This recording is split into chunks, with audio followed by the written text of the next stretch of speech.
C'est donc une histoire totalement impensable que je vais maintenant vous raconter, une histoire qui a brisé la vie d'un homme. Et pourtant, Luc, que je vais recevoir dans un instant, n'est pas le premier enseignant à avoir subi ce genre d'accusation dévastatrice. Tout commence en 2017 quand cet ancien ingénieur décide de se reconvertir en professeur contractuel de mathématiques. Il est affecté au sein d'un collège situé à Cergy, en région parisienne, et après une année sans encombre, le contrat de ce père de famille de 59 ans est renouvelé. Mais au mois de novembre 2018, tout bascule. Sans raison apparente, Luc est convoqué par la principale de l'établissement. Elle lui apprend alors que certains élèves du collège l'accusent de s'être masturbé dans sa salle de classe. Luc pense alors qu'il s'agit d'une mauvaise blague. Mais très vite, il comprend que ces accusations sont sérieuses. D'après la principale qui lui demande de se mettre en arrêt maladie, certains parents d'élèves souhaiteraient même porter plainte contre lui. Et c'est le début du cauchemar pour Luc qui refuse de se mettre en retrait. Il va alors continuer à enseigner quelques jours avant que les choses ne s'aggravent encore.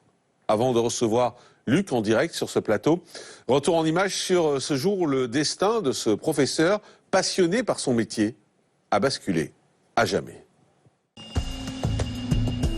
Nous sommes à Cergy, dans le Val d'Oise.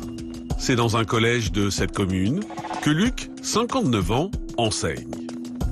Depuis septembre 2017, cet ancien ingénieur s'est reconverti en professeur de mathématiques. Et il semble s'épanouir dans son nouveau travail. Si bien qu'après une première année satisfaisante, le contrat de ce père de 3 enfants est renouvelé pour la rentrée 2018. Mais le 12 novembre, Luc est convoqué par la principale de l'établissement. Et il est loin de s'imaginer ce qui l'attend. Car lors de cette entrevue, la principale va lui révéler l'impensable. Quelques jours plus tôt, des élèves l'auraient vu en train de se masturber dans sa salle de classe. Des faits qui se seraient déroulés alors qu'il se trouvait derrière son bureau, peu de temps après que le dernier élève soit sorti de la classe. Après les révélations de leurs enfants, des parents d'élèves s'apprêteraient ainsi à porter plainte contre lui. Pour Luc, c'est un véritable choc. Il pense d'abord qu'il s'agit d'une mauvaise blague, mais il n'en est rien.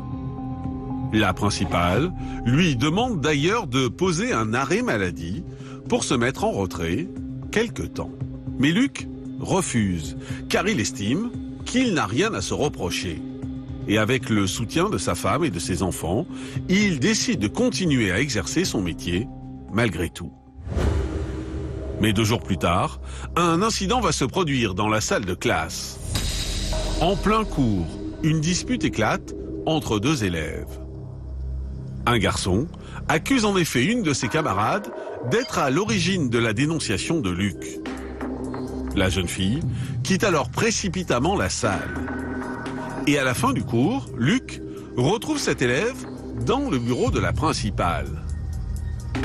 Le père de cet élève a également été convoqué.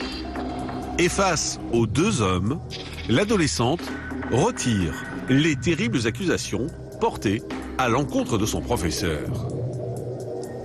L'enseignant se sent alors soulagé, mais il sait qu'il y a plusieurs accusateurs. Pour se prémunir, il décide alors de porter plainte contre X pour diffamation au commissariat de Cergy-Pontoise.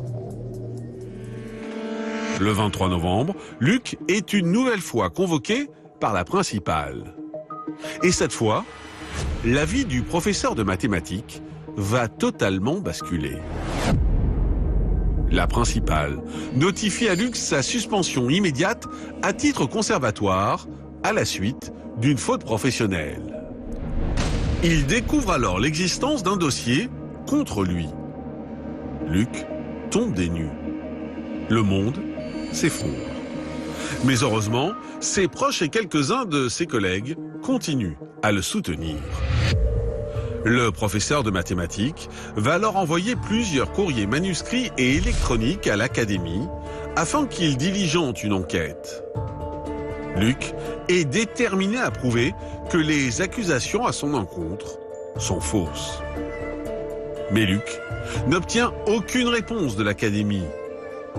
Alors, parviendra-t-il à prouver son innocence? Retour en direct sur le plateau de la quotidienne de Crimes et Faits divers. Bonjour Luc. Bonjour Jean-Marc. Merci beaucoup d'être en direct avec nous sur ce plateau. Vous êtes marié, vous êtes père de 3 enfants et Oui. en fait vous n'avez pas toujours été professeur. Non, pas du tout. Vous aviez une autre vie. Oui, tout à fait. J'étais ingénieur d'abord.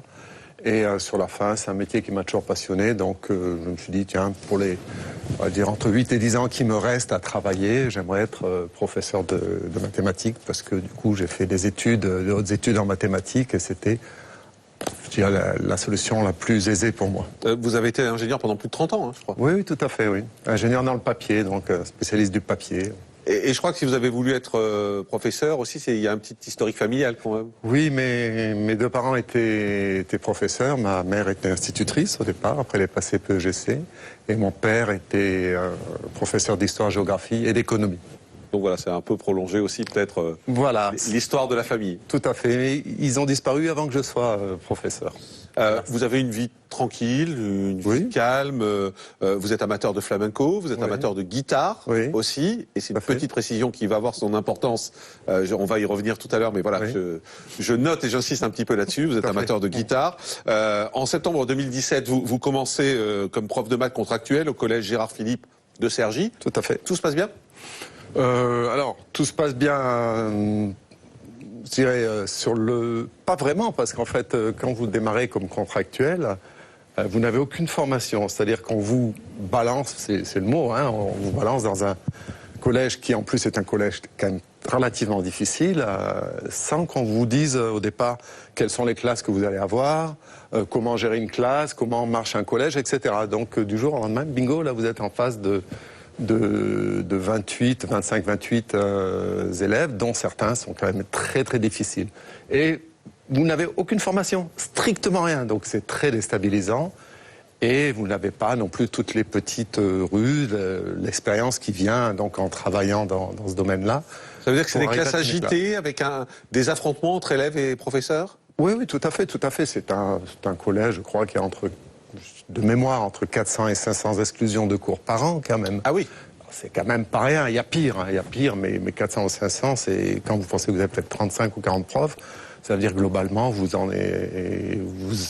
la moyenne serait de 10 à 15 exclusions par professeur et par année, c'est beaucoup. Alors, comment vous vivez ça, vous, cet affrontement avec les élèves? Parce que quand on fait prof, quand on fait ce métier, c'est pour transmettre, et c'est pas pour s'affronter avec des élèves. Bah, le problème, c'est que ce métier a considérablement évolué. Avant, donc, il y avait un respect du professeur, un respect de l'autorité naturelle du professeur. Ça existe de moins en moins, surtout dans certains collèges. Mais cela dépend aussi beaucoup de la hiérarchie. Si vous avez un principal ou un proviseur qui font bien leur travail, qui sont bien à l'écoute des professeurs, du coup, qui arrivent à bien mettre en place une ambiance de travail correcte, ça se passe bien parce que les enseignants se sentent respectés, soutenus et les élèves aussi. Et là, dans ce cas-là, c'était pas du tout ça. Ça partait en vrille assez facilement. Donc on n'avait pas forcément le soutien de la hiérarchie et c'est un des problèmes majeurs. Septembre 2017, donc vous rentrez. Le 9 novembre 2018, donc un peu plus d'1 an après, vous apprenez que vous allez être convoqué. Voilà, tout à fait, oui. Alors j'apprends que je vais être convoqué, c'était un vendredi matin, donc madame la principale m'attendait, elle me met quasiment manu militari dans une salle, elle me fait signer un papier pour un entretien le lundi suivant, je crois à 14h. Ouais, pour le 12 novembre à 14h. Voilà, je lui demande pourquoi, elle me dit qu'elle ne peut pas me le dire. Du coup, je suis assez étonné, je rentre chez moi après, donc l'après-midi, et je renvoie un email en disant, écoutez, je voudrais savoir pourquoi vous me convoquez, parce que une bonne réunion, c'est quand les deux savent de quoi il s'agit. Elle me répond, venez au collège, donc je reviens au collège, et puis là, elle me dit, non, je ne peux rien vous dire. Mais en attendant, je fais cours normalement, c'est que je fais cours jeudi, vendredi, lundi matin, normalement. Quoi. Vous en parlez chez vous oui, de cette tout de suite, convocation? je dis voilà, il s'est passé quelque chose, je ne sais pas quoi, donc je suis convoqué, et j'avais aucune idée, d'autant plus que autant la première année était très difficile sur le plan de la discipline, parce que bon, je débutais, etc., que la deuxième année était magnifique. Je n'avais exclu qu'une fille en 2 mois et demi, une seule, et j'avais même pas fait de rapport, parce qu'après elle s'était excusée, ça s'était bien passé. Donc j'avais une discipline, mais Fantastique, c'était pas avec le fouet, mais une entente très cordiale entre les élèves et moi. Pour bien comprendre dans le calendrier ce qui se passe, je résume, donc le 9 novembre, on vous annonce que vous allez être convoqué le 12, mais on vous laisse en poste. Ah oui. On vous laisse faire les cours. Ouais. Pourtant, c'est des accusations assez graves, hein. On va y venir, mais on vous laisse faire en cours en disant, ben voilà, le 12, on vous expliquera. Voilà. D'accord. Le 12 novembre, donc, à 14h, vous vous rendez à cette convocation. Oui. Vous êtes face à la principale, mais vous n'êtes pas seul. Non, je me fais accompagner d'un professeur, Thomas, que je remercie d'ailleurs, parce que c'est important d'être accompagné dans ces cas-là. Ça donne un témoin aussi, ce qui n'est pas négligeable dans la suite de certaines affaires. Que vous dit la principale à ce moment-là? Et alors elle me dit, tout de go, ben voilà, les élèves vous ont vu en train de vous masturber dans votre classe. Alors du coup j'éclate de rire, moi, parce que c'est... Dans une classe vide, hein. Oui, dans une classe vide, c'était le cours venait de se terminer. Et d'après ce que disaient donc les collégiennes, ça devait être, je sais pas, dans les 30 secondes ou dans la minute qui suivait la fin du cours. Donc c'est un peu rapide. Et donc elles vous auraient vu par quoi? Par la fenêtre? Non, elles sont repassées devant la salle, alors un endroit d'ailleurs où elles ne devaient pas repasser, mais la porte était ouverte? La porte était grande ouverte, hein, parce qu'elle venait de sortir, donc du coup je ne vais pas fermer la porte à chaque fois. Et voilà, il y a des accusations, et du coup je demande quand c'est, donc on me dit que c'est jeudi matin, donc le jeudi d'avant. Et du coup, j'ai quand même fait cours jeudi, vendredi et lundi matin, alors que j'avais peut-être en classe des élèves qui m'accusent d'une chose aussi grave. C'est extrêmement grave. Oui, parce que c'était des élèves que vous aviez en cours et qui étaient face à vous les jours suivants en plus. Voilà, alors moi j'ai vu passer personne. Donc moi je ne sais pas qui c'était. Je ne sais pas qui c'était, et la principale n'a pas voulu me dire un seul nom. Elle n'a même pas voulu me confirmer quand j'ai demandé est-ce que j'ai une ou plusieurs personnes qui sont dans ma classe. Non. Mais quand elle vous dit ça, la principale, quand elle vous dit il y a des élèves qui vous ont vu, elle vous dit des élèves, hein, d'ailleurs plusieurs. Oui. Il y a des élèves qui vous ont vu vous masturber en classe. Ouais. Comment vous réagissez? Spontanément? Oui, j'éclate de rire. Parce que c'est tellement gros. Alors je lui demande des détails. Et elle me dit donc les filles se disent qu'elles sont passées devant, etc. Je regarde comment s'appelle, je demande l'heure pour savoir, parce qu'en fait je faisais, pas toutes les salles du collège, mais je faisais 11 ou 12 salles dans la semaine. Donc je sautais de salle en salle, donc j'avais pas tout dans la tête. Donc quand je vois la salle, je regarde. Et puis en fait, c'est une salle qui a une immense baie vitrée, au moins aussi grande que ce que vous avez tout derrière, mais qui donne directement au même niveau sur la salle, sur la cour de récréation qui était déjà pleine d'élèves. Donc c'était complètement ridicule, parce que eux pouvaient me voir. Ils étaient juste, certains étaient à 1,50 m derrière moi, derrière la baie vitrée. Donc si j'avais fait quelque chose de ce genre-là, ça serait pas 3 à 4 élèves qui seraient venus, ça serait 150, 200, 300. Et puis ça aurait fait du ramdam dans le collège quand même. Donc vous vous dites, ça va s'arrêter là? Oui, ça va s'arrêter là. Et du coup, je retourne en cours. Ah, vous retournez en cours? Mais c'est ce qui est le plus étonnant, c'est que j'ai continué à faire cours. Ah oui, vous n'avez pas été suspendu non plus en disant, la logique a priori, ce sera on vous suspend, on fait une enquête, on va voir si c'est vrai, et ensuite on verra si vous revenez, si tout était faux, vous reviendrez. Là, on vous relaisse partir en cours. Voilà, c'est la logique. Moi, je me serais attendu effectivement à ce qu'on me mette à pied de façon conservatoire, histoire de vérifier ce que disent les filles. Hein. Là, je m'y attendais vraiment. Et puis non. Et puis, du coup, je retourne tout de suite dans la salle pour voir à quoi elle ressemble. Et c'est là où je vois par chance, que le bureau est un bureau semi-plein. Ce qui fait que c'est comme si je suis là, le bureau m'arrive ici. Ouais. Vous êtes en face à peu près à 7-8 mètres. Et là, vous dites que vous avez vu mon sexe. C'est parce qu'une des filles dit non seulement on vous a vu vous masturber, on a vu votre sexe. Oui, et c'est là le point important. C'est que c'est ce qui prouve qu'elle mente, c'est que c'est strictement impossible. Parce que en étant assis, en ayant le bureau qui arrive jusqu'ici, on ne peut pas le voir. Et dehors, il l'aurait vu si je l'avais sorti. Excusez-moi, c'est un peu délicat, mais bon, voilà, c'était strictement impossible. Donc du coup, je me suis dit, ça va s'arrêter. Et je continue à faire cours. Jusqu'au fameux esclandre entre deux élèves dont vous avez parlé tout à l'heure. C'est ça, c'est au mois de novembre, en fait. Il y a des élèves qui s'engueulent. 2 jours après. Qui s'engueulent dans votre classe.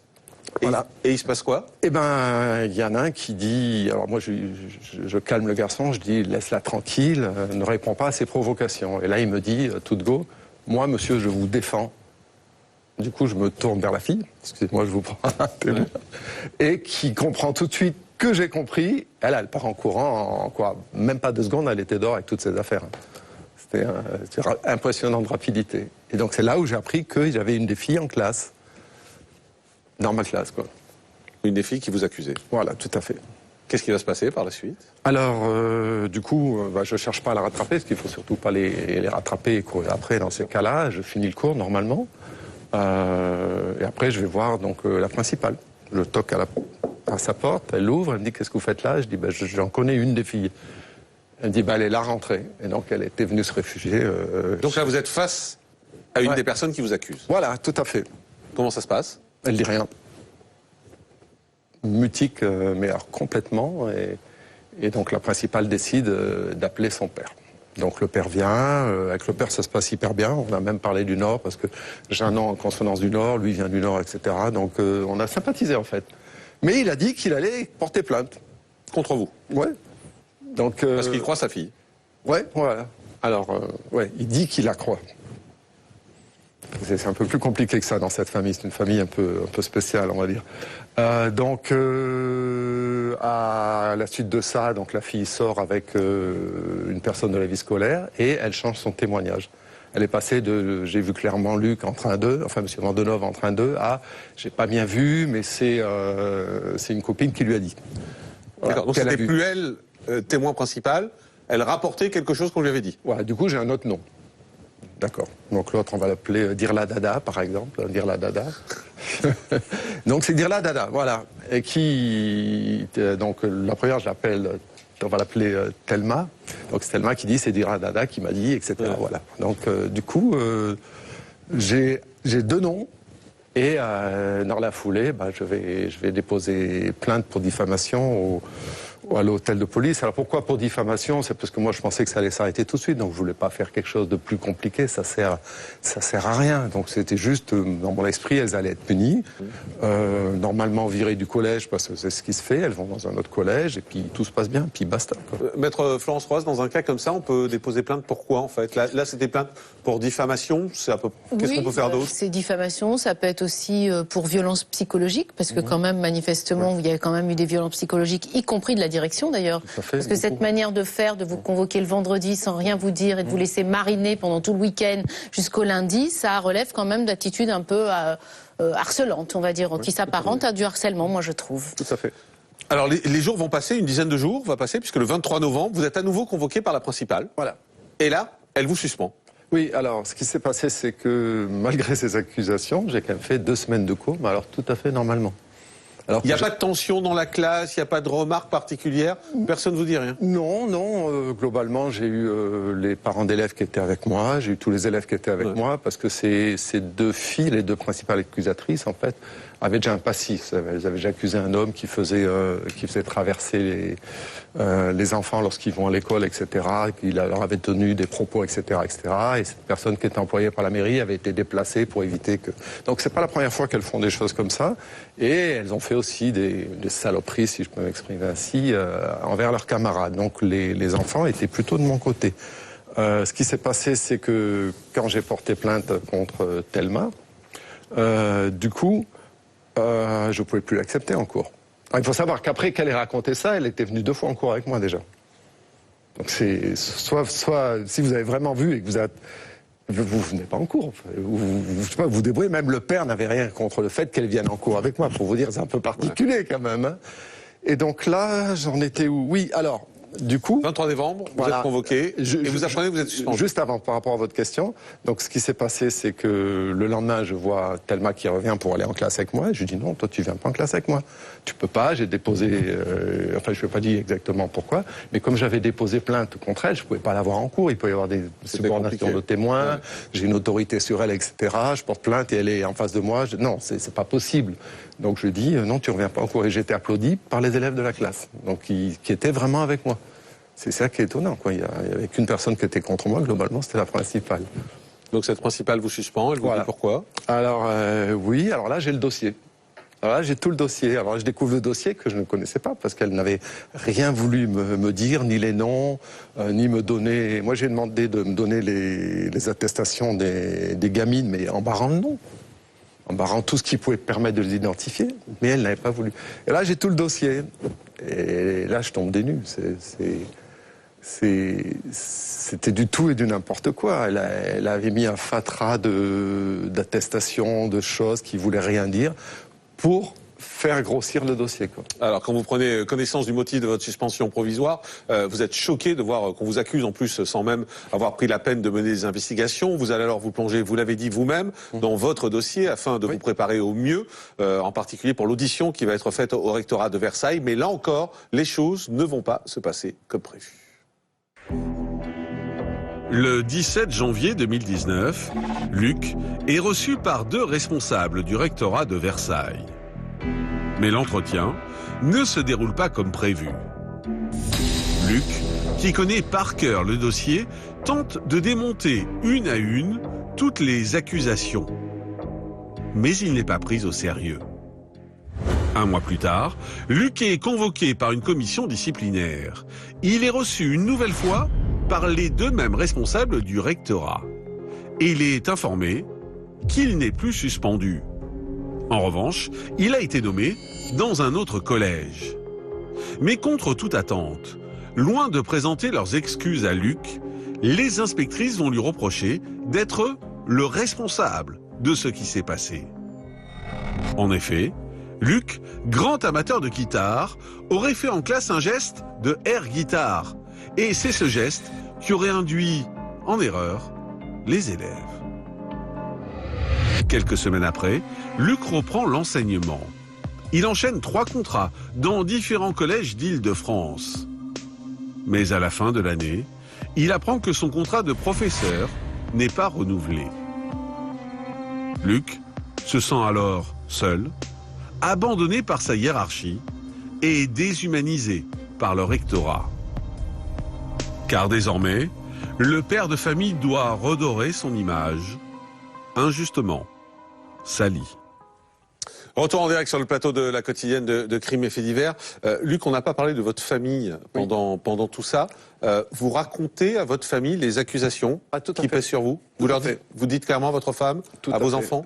Aussi à ma sœur, donc j'ai informé, oui. Et puis j'ai informé aussi quelques amis spécifiques, parce que c'est important de parler dans ces cas-là. Parce que si vous repliez sur vous-même, vous gambergez trop, vous comprenez plus, et puis vous en venez à douter, etc. Vos amis et votre famille vous croient? Ah oui, tout à fait, oui. Il n'y a pas de doute à aucun moment? Aucun doute à aucun moment, non.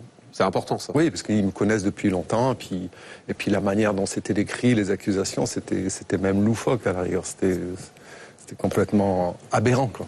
Quand vous allez au rectorat, je crois que c'est un moment très dur. Oui, tout à fait. Pour vous, parce que vous êtes maltraité. J'ai jamais été traité comme ça de ma vie. J'ai été traité, mais pire qu'un chien. Pour les 2 dames qui m'ont reçu, j'étais coupable.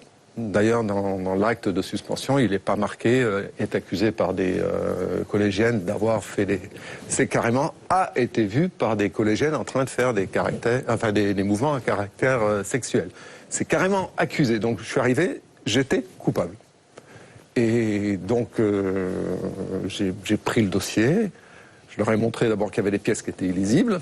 C'était un dossier qui était un peu bancal de ce côté-là.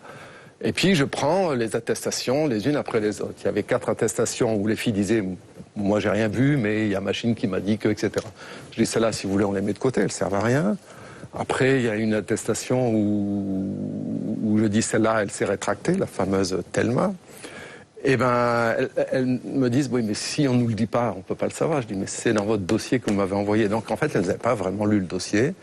Et surtout, ce qui est très grave dans ce genre d'histoire, c'est que à partir du moment où j'étais suspendu, même un peu avant, et jusqu'au moment où je suis allé m'exprimer, donc au mois de janvier, mi-janvier, j'ai envoyé des lettres, comme vous l'avez dit justement, des emails en disant « mais venez dans la classe, venez voir, vous verrez bien que ce que racontent les filles est strictement impossible. » Et ça n'a pas été fait, donc vous êtes laissé prendre. On a une photo de la classe, là. Voilà. On voit, c'est la photo de votre classe. Voilà, tout à fait. Et on voit bien que dehors, il y a des élèves qui sont juste derrière. Hein. Et là, la photo est prise de l'endroit où les filles disent qu'elles étaient. Voilà, c'est l'endroit. Et donc, votre bureau est tout à fait au fond. Ouais, tout à fait au fond. C'est ça. Et donc, on ne peut pas effectivement voir a priori. Voilà. Et puis de derrière, si j'avais fait quelque chose, vous voyez, ils ont une vue plongeante. Donc, juste un mot sur le rectorat, parce que vous dites, lors de cet entretien, si j'avais été plus fragile. Oui, tout à fait. J'aurais pu me suicider. Ouais, si j'avais pas eu un bon soutien de la famille, si j'avais pas eu des bons amis, si j'avais pas des passions comme la guitare, le sport, tout ça, c'est compliqué. Et il y a malheureusement des enseignants qui sont passés, je dirais, qui ont fait l'acte en fait. Hein. On a parlé plusieurs fois de Jean Willow dans le 95. Il y a aussi Christine Renon, dont tout le monde a entendu parler, qui s'est suicidée parce qu'elle n'en pouvait plus de la manière dont elle devait faire son travail. Qu'est-ce qui vous a fait le plus mal dans ce que disaient ces femmes? Ce qui m'a fait le plus mal, c'est que déjà, on ne me croyait pas. Et qu'une fois que j'ai démonté toutes les accusations, déjà, il n'y avait pas aucune excuse, rien. Enfin, elles étaient méchantes. Voilà, j'ai vraiment eu deux pestes en face de moi.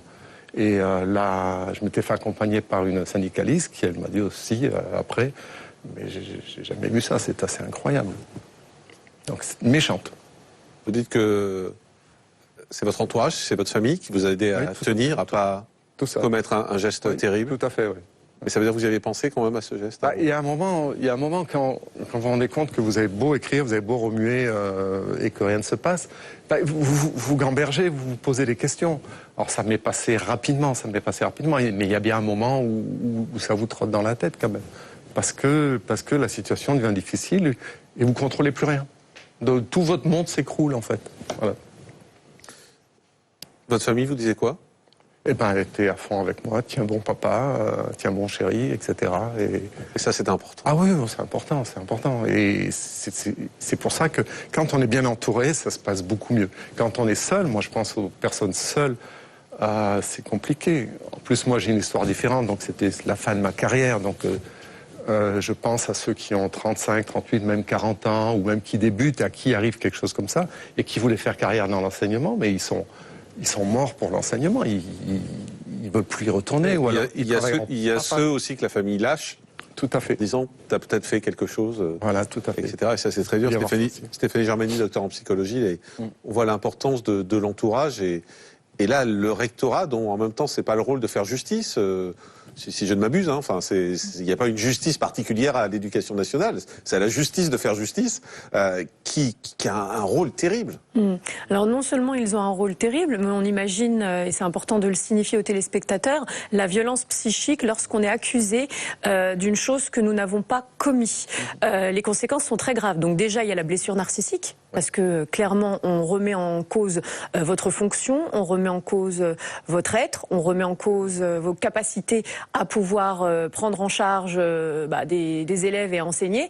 Il y a déjà une attaque violente sur la question de l'identité, mais aussi tout cet entourage qui devrait justement vous épauler. C'est-à-dire qu'une direction, une institution se doit de pouvoir être connectée à ses employés. C'est de comprendre ce qu'il se joue à travers les maltraitances psychologiques, les accusations, etc. Donc vous avez été laissé tomber d'une certaine manière, abandonné.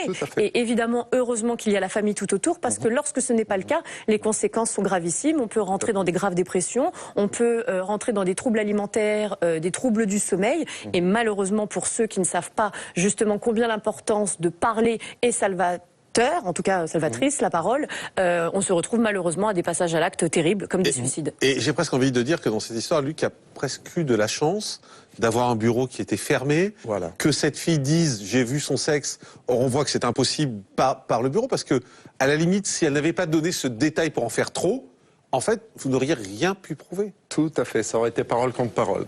Et ça, effectivement, c'est un point très important qui fait que je me sentais plus tranquille. Et c'est pour ça aussi que je comprenais pas ce qui m'arrivait, pourquoi ça perdurait. Je comprenais pas, c'était tellement évident. On vient dans la salle, on voit, ah oui, elles ont forcément menti. Eh ben non. Et il y a un moment, vous évoquiez la question de ne pas être formé. Beaucoup d'enseignants, de toute façon, ne sont pas du tout formés à la psychologie des adolescents. Il faut quand même rappeler que c'est un âge propice au fantasme. C'est un âge où on cherche beaucoup la figure paternelle, où on cherche beaucoup la question de la sexualité. Donc, entre ce que l'on fantasme, ce que l'on voit et ce que l'on dit, faut être vigilant. Et on demande souvent au corps enseignant d'être quand même à l'écoute, bien sûr, mais aussi de ne pas de ne pas prendre au pied de la lettre tout ce qui est raconté, parce que l'adolescent est dans une période où il teste beaucoup de choses. Hein.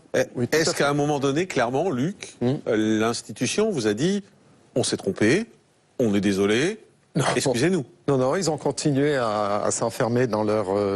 pour eux, officiellement, c'était de ma faute parce que j'avais fait de l'air guitare. Alors, mais qu'est-ce que vous avez fait? Vous vous souvenez de ce que vous avez fait, du geste que vous avez fait? Le problème, c'est qu'on vous dit 4 jours après, on vous dit à tel moment vous avez fait ça, mais 4 jours après, tous les jours se ressemblent un peu, sauf s'il y a des événements extraordinaires en classe. Mais vous aviez l'habitude de faire certains gestes? Ah non, alors parce que ce que j'ai fait peut-être, c'est que peut-être que je me suis limé l'ongle, mais je me suis pas limé l'ongle comme ça sous la table. Je me serais limé l'ongle sur la table. Parce que ça arrive pour avoir les ongles de la bonne longueur, c'est. Et le geste d'air guitare que vous auriez fait, vous savez ce que vous auriez pu faire? Mais non, vous faisiez des gestes d'air guitare dans le vide. C'est pas moi qui l'ai introduit, j'avais discuté avec la syndicaliste qui a introduit le fait que je jouais de la guitare.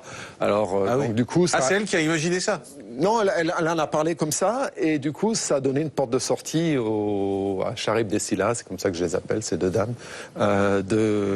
du rectorat. Ça leur a donné une porte de sortie. Et vous restiez coupable. Parce qu'au fond, c'était ma faute. C'était votre faute parce que vous aviez fait ce geste. Voilà, quand j'y suis retourné la deuxième fois, pour qu'elle me dise que je n'étais plus suspendu, là, je m'attendais à des excuses, je m'attendais quand même à quelque chose. Et là, elles m'ont dit non, de toute façon, c'est de votre faute. Et je dis pourquoi? Parce que si vous nous aviez dit que vous jouiez plutôt de la guitare, ça ne serait pas arrivé. Alors je leur ai fait répéter 3 fois, je leur ai dit, mais attendez, je comprends pas, il y en a une qui dit clairement qu'elle a vu quelque chose. Ça n'a rien à voir avec le fait de faire de l'air guitare. Et non, elle me répondait, c'est vraiment un peu comme un mantra. Si vous aviez dit plutôt que vous jouiez de la guitare, on n'en serait pas là. Donc c'était tout ce qui était arrivé, c'était de ma faute. La justice, parce que vous avez porté plainte, la justice est intervenue, elle a pris des décisions? Rien. Parce que quoi? Parce que c'est trop léger? Non, c'est qu'en fait, ils se sont plantés. Je crois qu'ils se sont plantés parce que moi j'ai déposé ma plainte dans les 2 jours qui suivaient le moment où j'étais informé. Donc il y avait à l'époque une prescription de 3 mois pour la diffamation, je crois, quelque chose dans le genre. Et en fait, la plainte, elle a mis 9 ou 10 mois avant d'être tamponnée au tribunal de grande instance. Et au mois de janvier, donc 14-15 mois après de cette année, j'ai reçu un mot comme quoi elle était classée pour cause de prescription, alors qu'il n'y a pas eu prescription puisque j'ai déposé plainte. Mais Maître Florence Roy, au pire, si la plainte était allée au bout, elle risquait quoi, ces filles? Non, mais pas grand-chose. Mais en revanche, parce que c'est le fondement sur lequel monsieur a été, il aurait fallu écrire une plainte au procureur, extrêmement circonstanciée, en expliquant le contexte, en expliquant les violences psychologiques dont vous aviez été victime. On n'est pas dans le cadre de la dénonciation calomnieuse parce qu'il n'y a pas eu de décision de justice qui a décidé soit un non-lieu, soit une relaxe. Donc vous ne pouviez pas aller sur ce fondement. Mais sur le fondement des violences psychologiques, certainement. Et aussi sur cette justice un peu indue qui a été rendue par un rectorat, une justice populaire. Voilà, tout à fait. C'est ça qui est hallucinant. C'est ça qui est gravissime.